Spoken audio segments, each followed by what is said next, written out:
IMF यानी अंतर्राष्ट्रीय मुद्रा कोष की ओर से भारत के लिए एक अच्छी खबर है। आईएमएफ के कार्यकारी बोर्ड ने भारत की विवेकपूर्ण नीतियों को उनकी सराहना की है।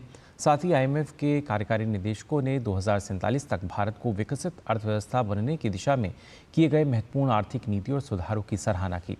दरअसल आईएमएफ ने रिपोर्ट जारी कर कहा है कि भारत का मजबूत आर्थिक प्रदर्शन 2047 तक विकसित अर्थव्यवस्था का दर्जा हासिल करने के लिए ज़रूरी सुधारों को लागू करने में मददगार साबित होगा। प्रधानमंत्री नरेंद्र मोदी ने भारत को विकसित राष्ट्र बनाने के लिए आज़ादी के 100 साल पूरे होने की समय सीमा तय की है।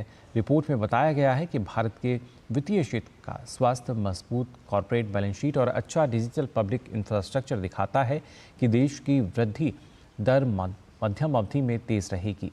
साथ ही जनकल्याण की योजनाएं भी जारी रहेंगी।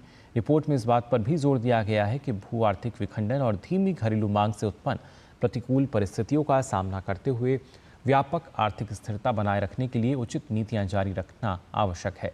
इसके अलावा रिपोर्ट में भारत द्वारा हाल ही में घटाए गए टैरिफ का भी स्वागत किया गया है, जिससे देश की प्रतिस्पर्धात्मक क्षमता बढ़ेगी। पिछले महीने पेश किए गए बजट में वित्त मंत्री निर्मला सीतारमण ने ऑटोमोबाइल से लेकर शराब तक कई प्रकार के आयात पर टैरिफ कम कर दिया था।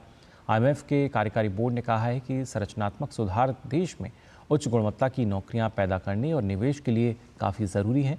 रिपोर्ट में भारत के लिए परामर्श दिया गया है कि भारत को लेबर मार्केट सुधारों को लागू करने पर ध्यान केंद्रित करना चाहिए और महिला भागीदारी को बढ़ाना चाहिए।